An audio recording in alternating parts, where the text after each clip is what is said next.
What is going on, members of the Burger Empire? Brian here for Body by Burgers. 19.4 has come, 19.4 has gone. Believe it or not, it has come and gone already, and we only have 1 week of the open left. Since I didn't get to do a preview of what 19.4's workout will be, I will do a recap here as to what the 19.4 workout was. So the 19.4 workout was 3 rounds of 10 snatches and 10 bar-facing burpees. For the men, the snatches were at 95 pounds. For the women, they were at 65 pounds. Once those 3 rounds were completed, you do 3 minutes of rest, and then you go into 10 bar muscle-ups, and then those same 12 bar-facing burpees. Crazy workout. Would I have done it? The snatches sound fun. 95 pounds seems like a lot for the volume for me, because I just PR'd my snatch last night at 140 pounds, so I feel like I could give it a go and see what happens. The muscle-ups, however, would not happen, so I'd probably have to do some sort of like assisted pull-up, or I'm not entirely sure.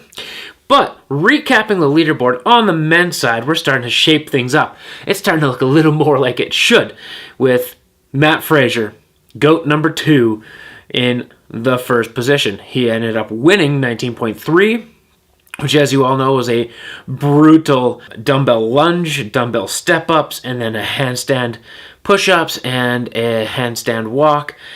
So he ended up winning that. But going over the overall leaderboard, things are shaping up. And first, we got Matt Fraser. I'm just going over the notable names. Third, BKG, Bjorn Carl Gudmundsson. 6th, Jacob Hebner. He's really pushing hard to crack that top 5 and solidify his spot to the games, which is good to see for a man that missed it last year, out of the legality of handstand push-ups. So it's good to see that he has corrected those handstand push-ups. Number 8, my FNX man, Cole Sager. So we got Jacob Hebner and Cole Sager, both FNX crews, leading the charge within the top 10. A notable name in number 11th, Jason Carroll. 13th, we got Scott Panchak, who has been a perennial games athlete and never finished outside of the top 6 until last year. Then Lucas Hoberg, which I believe was the 3rd place finisher from the games last year. Alex Vigneault, who's looking to finally break through and get the monkey off of his back. He was a strong favorite to make it last year, but during the regionals performance, he was sick. So it's not really the regionals he was looking for, especially with it being the last regionals. And then number 27, we got Saxon Panchak, which is Scott's brother. And with the things shaping up on the men's side, we're now seeing that cutoff spot move up. So the national champions are starting to sort out, and things are starting to look a little bit different. So now the cutoff point is actually number 28th. But there is one name on that men's side sitting in that 16th position that I didn't mention, simply because he's a team guy. He is the original GOAT, the greatest of all time, Mr. Richard Froning Jr., 16th position overall. Not bad for an old guy or a guy that's washed up, so to speak. Hopefully we can see his Team Mayhem compete at the games. I think they're going to the China event, so they should have a pretty good chance of competing and qualifying through there. And more so when we get onto the women's side, you're going to start seeing some names as to how strong Team Mayhem actually is, even as individual competitors. It's pretty crazy. But the bubble spots and the people that moved quite a bit with 19.4 and kind of like the workouts that you would kind of see, the more of the bubble spots. Jan Koski in number 37, but I do believe we're going to see him qualify as a national champion. So regardless if he's in that top 28 now, I believe we'll see him going. Pat Vellner sitting in number 38. He moved up 11 spots from last week. Willie Georges is sitting number 44. I do believe he's going to be another person that we do see qualify as a national champion. Paul Tremblay, another Canadian guy, sitting in that number 56 spot, so on that bubble. And then another guy that made big moves last week was Noah Olson, moving up to number 74 and number 70. We got Cody Mooney. The people that aren't really in that bubble spot but are really looking to be crossing their fingers that 19.5 is going to be 19.5A and B. So 2 parts to the workout, 2 extra workouts.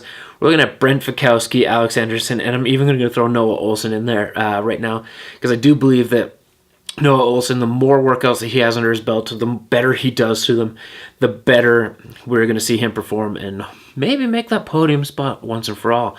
But it's kind of a big surprise to see somebody like Brent Fikowski sitting at 119th place and Alex Anderson sitting at 194th place.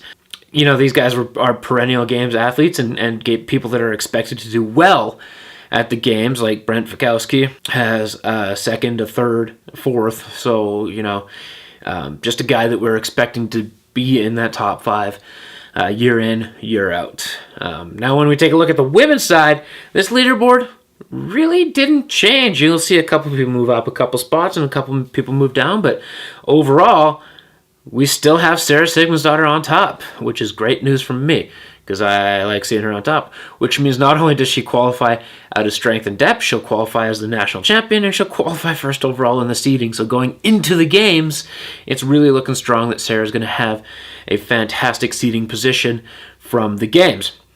2, we've got Annie Thorsdottir, who is also Icelandic, who is also going to be pushing for that national championship, because why not? The Icelandic girls are going to be upper echelon of the sport to come, aside from the one Aussie, but we'll get to her. Number 3, Dani Spiegel, which after we've seen her at Wodapalooza do a strong performance there, it's good to see. Dani Spiegel is actually ahead to qualify as the women's national champion out of US of A. Number 4, we got Amanda Barnhart. Number 5, we got Brooke Wells. Number 6, Jamie Green. Number 8, Kari Pierce. Number 9, our defending CrossFit Games, 2-time defending CrossFit Games champion, Tia Claire Toomey. We've got in 11th, Caroline Reason Thibault. 13th, the only Icelandic woman that is notorious for finishing top 5, Katrin Davidsdottir, who's also a 2-time champion. 25, we got Alessandra Picelli, who has been a pretty good games athlete in years past, and Sam Briggs in 26. The interesting part about the women's side, the cutoff point on the women's side is actually 32nd. So it didn't move from last week, which goes to tell me that the women that finished in the top spots or in the same spots as 19.3, it really didn't change all that much, whereas the men's side went from a cutoff spot of 31 to 28. The bubble spots, these are really kind of names that are just kind of some pipe hitters, but there's a couple names in here that I know are going to qualify as national champions, which is crazy, because in these bubble spots, there's actually 2 athletes that compete in the team division on Team Mayhem with, you guessed it, Rich Froning.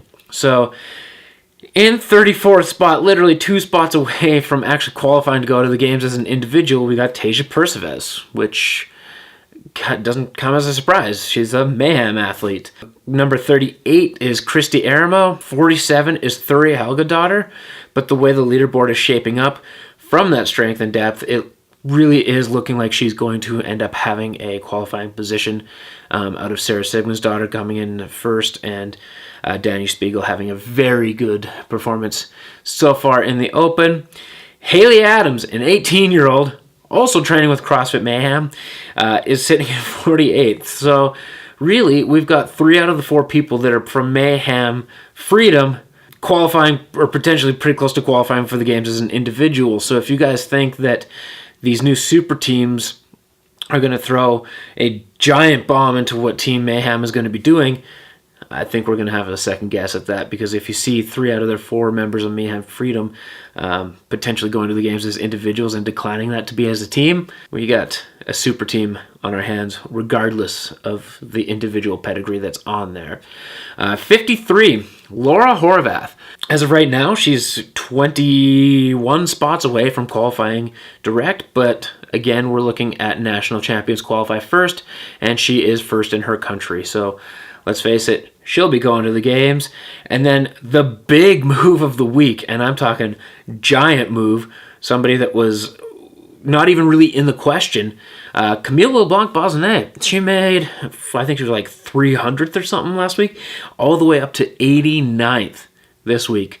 So now she's on that bubble spot, but she's also my first athlete that's going to be looking for that 19.5 A and B, somebody that needs extra workouts to qualify through the Open. But she has recently announced that she is going to go to China for that sanctioned event, but she has already qualified as a team. I just don't think she wants to be as a team. She still has some sort of desire to prove herself that 2014 was not a fluke, and she's going to try and qualify again as an individual. And I think the other two people that are looking for 19.5 A and B, Lindsay Valenzuela, she's sitting right now 187th overall. She hasn't done a lot in the CrossFit world recently, but she did make the games in 2015, so she's probably looking to go back there. And then Ike Gilfendaughter, she's sitting at 173rd overall right now. She was at the games last year. She calls herself the Tiny Human Project, so it's kind of fun to watch her Instagrams. That is the video today, guys. Just remember, 19.5 gets released Thursday. Hopefully I can try and make a quick video, even if it's in my truck, to upload it from my phone after work or something, so I can give you guys some sort of content. But just remember, 19.5 is the last week of the Open. Make sure you guys give it your all. I promise I'm going to try my best to compete in the Open next year. So thank you for watching the video today, guys. Like this video if you continue to watch my CrossFit news series. Comment in the comment section below who your favorite, I guess, underdog to try and make the games this year through the Open would be, and subscribe if you haven't subscribed already. It is the only way to become a member of the Burger Empire. Make sure to hit that bell notification. I'm going to be trying pumping out content left, right, and center for you guys. And until next time, Burger Power.